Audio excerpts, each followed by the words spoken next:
General Kenobi.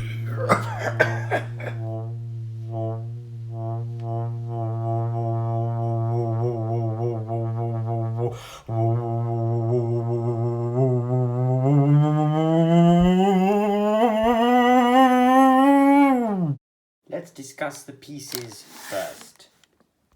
3 numbered bags are included, filled with Lego pieces, although there is also a lot of air in them, as well as a very detailed instruction booklet, which is incredibly easy to follow.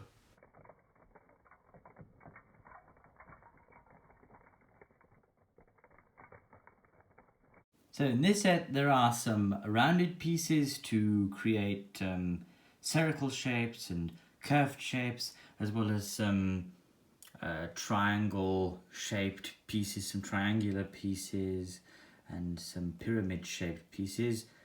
Some basic Lego pieces as well. Here, and some specialized pieces, but they're also rather basic. Some smaller plates and some larger plates, and some printed pieces, although it's obvious that the canopy has to be printed. These are some controls, but these are more widely available prints. And of course we have 3 minifigures, but we'll take a look at those a little later. Now, a lot of people have given very negative feedback on this set. However, for all those that complain about its flaws and its price, and also the fact that General Grievous, for instance, isn't tan, I have attempted to improve this set. So for people who have bought this and who do not think that it was worth the price that they paid for it, here is a version that is improved and that you could actually also create yourself with similar pieces, and I just put in some of my own ideas and modifications, and I hope that you enjoy them and that you comprehend why these would enhance the set in a positive way. So I hope you enjoy the video and also the constructive criticism that I offer in this video. So the main thing that I've altered is that I have added a motor to spin General Grievous's lightsaber around, and I've also added a display stand. So this is a video that is of course meant for people who intend to display this model so that you can show this to your friends and also display the minifigures and of course the cool features and functions of this set. 2 of General Grievous's 4 arms are remote controlled. Well, actually 2 arms are controlled by just 1 motor because they spin in the same direction, and they're also not directly attached to the minifigure. So here we have the remote control, and you can have these spin around and even alter the speed.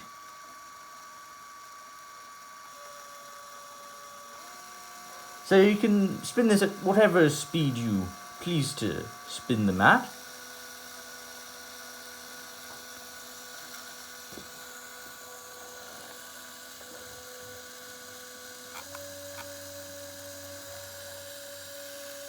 I think that that's quite intimidating. And even backwards, although I dare say that is not the most useful function that I've added. But of course, I think the more interesting thing for people who intend to display this is the display stand, which I've added a few details to that are unnecessary, that you needn't add. But the concept of it is just SNOT techniques, which means studs not on top, basically studs on the side techniques. So how does this work? Beneath the ship, there is a receiver as well as a battery box, which is now activated. And of course, this is the slightly older powered up system, which uses a separate remote control, because nowadays the white battery box used for the newest types of Lego trains has the receiver inside the battery box, which is a major improvement and saves a lot of space. Now, let me show you the way that the base is constructed. Now, this is what my Utapau scenery looks like in its most basic, in its purest form, without the ship attached to it from the Lego set. Now, this just uses these studs not on top techniques.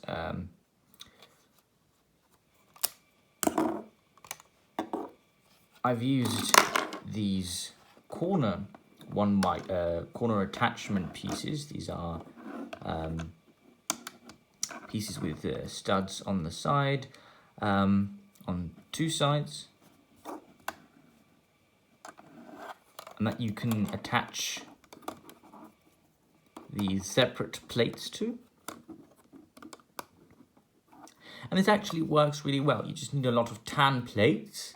As long as you have those, or as long as you have a lot of these very, very long or very large grey plates, not base plates that are just used as these 48 by 48 or 32 by 32 base plates. If you just have basic base plates, these smaller size base plates, for instance, an 8 by 8 or an 8 by 16, those would be ideal. A few of those would be ideal if you have some of those in similar colors from other sets that you could actually use as a base. And this is what Lego could have included in the set. I feel like that it wouldn't have been a very rational inclusion. It wouldn't have been a very good inclusion, but at least it would have justified the ludicrous price of $80 or €80 far more. And overall, this is just a rather messy design. Obviously, this is sand, and I've used a bunch of these pyramid pieces right here. And you can put in whatever details you like, but I recommend that you add some other plates beneath this, because, I mean, there's a huge plate underneath with a few other plates attached to it in order to basically secure it, in order to stabilize it. And that's what these 2x2 round bricks are also for, to stabilize it, in order for this to sustain the weight of the entire ship, which is actually quite heavy. But I think the weight would only be adequate for instance, a $60 set.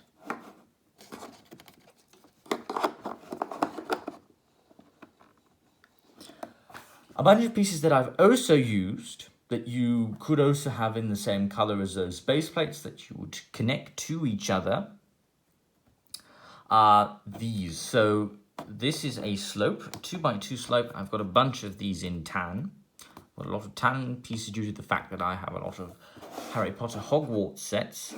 And of course, you might not be willing to take those apart just for the improvement of this set. But if you just have a bunch of pieces in your Lego boxes at home, if you sort those by size or by color or by type, you'll find some pieces in your plate collection, hopefully, that would serve as a good base, as you know, and a good addition to this set, because this set has a lot of flaws. And of course, my additions to this set are not ways to actually not recommendations to Lego itself, how they could have released this set in order to make it more intriguing as a playset. This is rather something that would have been, not a Lego display set, but a display set that wouldn't be a bad mock. So I tried to sort of mock it. If you mock is just the abbreviation for, well, it's MOC, my own creation. So yes, I attempted to mock this, and I hope that I have actually added additions that do make sense and that do have a purpose for people who intend to display this and maybe show this fun little addition of. So how was this made? It's actually rather simple. So what I did here is that we have the receiver attached to the base with this snot technique. I have 4 of those corner attachment pieces, those 1x1s with 2 studs at these at 2 sides, on 2 sides, and I've attached this receiver with an SNOT technique, studs not on top technique, and here we also have this interesting attachment.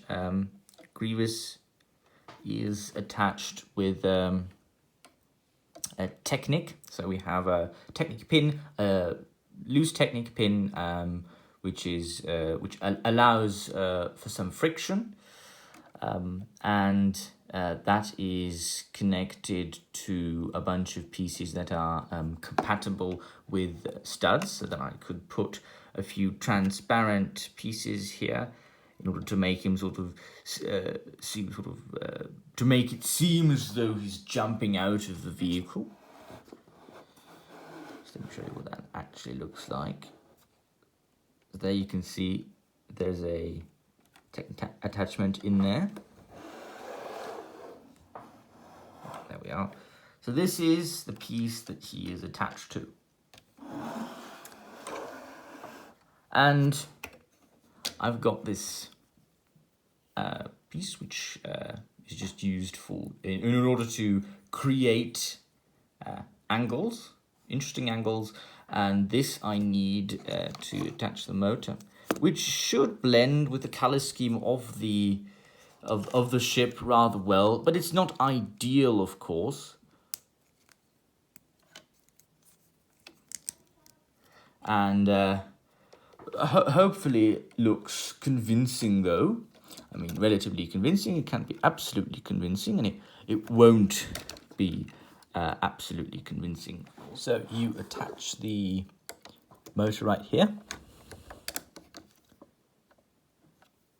You basically leave one stud empty, or you could actually decorate the 2 studs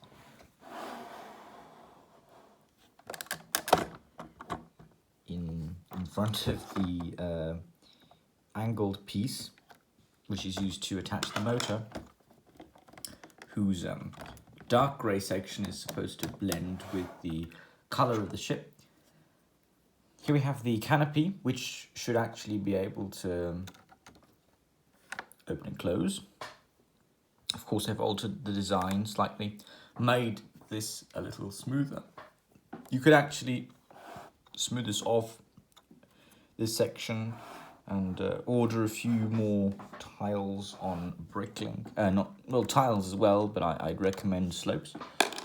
And in order to attach Grievous, I'll just take off the canopy, sliding canopy, which actually is really great. And inside there you can see these printed controls or consoles. And inside you'll see the these pieces that are compatible with Technic. Right here, these move up and down, and these are just used for the attachment of Grievous. Right, so the motor actually just rests upon the fin at the back here, and the attachment is actually relatively strong, so it can certainly sustain the weight of the motor. And we can attach the canopy, and there's just enough space for Grievous's leg. I hope that you have enjoyed this little mock that I've constructed. I hope that you do comprehend that these improvements do make sense for, well, people who intend to display it and people who intend to, put it on a stand and show it to their friends. And I also hope that if you've enjoyed the video, And if you've done so, then there'll be more videos coming in the future pertaining to improvements that you could, let's just say, apply to certain Lego sets. And of course, I have already complained about the price, and I will not do so. And I usually don't do so very often, but I can actually understand why a lot of people are unsatisfied with it. And I think it's certainly justified to say the price is not good. It just has 3 minifigures, but a beautiful design. It does have some large pieces, yes, like the canopy in these very elongated pieces to create the curves. But overall, the set is not worth it. If motors were included, and if this space was included, if this was a display set, like a Comic-Con exclusive that was built the way that I've constructed this mock, then it maybe would have been worth $80, maybe. But that's just the maximum price. Anyway, so I hope that you found some delight in this mock, that you've enjoyed this video, and we'll see you soon.